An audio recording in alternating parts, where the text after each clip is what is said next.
পশ্চিমবঙ্গের এক ছোট্ট গ্রামের নাম ছিল শ্যামপুর। চারদিকে সবুজ ধানক্ষেত, পুরনো বটগাছ, আর গ্রামের পাশ দিয়ে বয়ে যাওয়া সরু নদী, সব মিলিয়ে জায়গাটা যেন ছবির মতো সুন্দর। সেই গ্রামেই থাকত রাজ আর তার স্ত্রী শ্রেয়া। তাদের বিয়ে হয়েছিল প্রেম করে। গ্রামের সবাই বলতো এত সুখী দম্পতি আর কোথাও নেই। রাজ ছিল খুব পরিশ্রমী। গ্রামের বাজারে তার একটা ছোট কাঠের দোকান ছিল। আর শ্রেয়া ছিল ভীষণ মায়াবতী মেয়ে।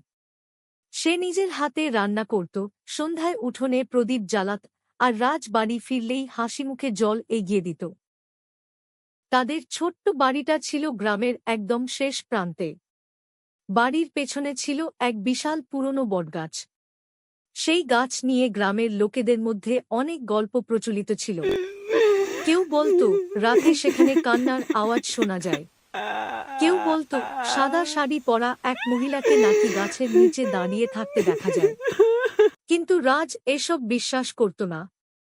একদিন সন্ধ্যায় বাজার থেকে ফেরার সময় গ্রামের বুড়ো লোক নিতাই কাকা রাজকে বলল, ওই বটগাছটার কাছে রাতের বেলা যাস না বাবা, ওখানে ভালো কিছু নেই। রাজ হেসে বলল, কাকা এইসব ভূতের গল্প এখনো বিশ্বাস করেন নাকি? নিতাই কাকার মুখ হঠাৎ গম্ভীর হয়ে গেল। সব জিনিস চোখে দেখা যায় না রাজ। সেদিন রাতে আকাশে প্রচণ্ড ঝড় উঠল। বিদ্যুৎ চমকাচ্ছিল বারবার। শ্রেয়া জানলার পাশে দাঁড়িয়ে বলল, শোনো, আজকে না জানি কেন খুব অদ্ভুত লাগছে। রাজ হেসে তার হাত ধরল। আমি আছি তো, ভয় কিসের?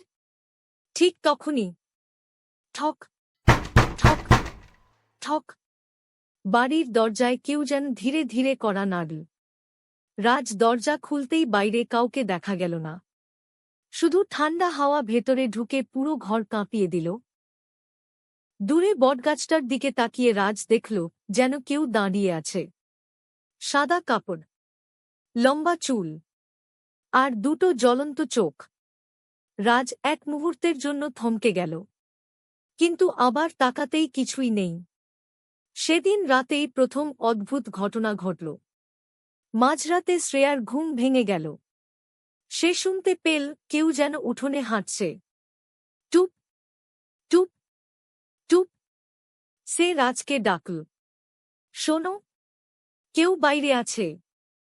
রাজ উঠে বাইরে গেল, কিন্তু কাউকে দেখতে পেল না। ফিরে এসে দেখে শ্রেয়া জানলার দিকে স্থির চোখে তাকিয়ে আছে। ওখানে একটা মহিলা দাঁড়িয়েছিল, কাঁপা গলায় বলল শ্রেয়া। রাজ জানলার বাইরে তাকাল।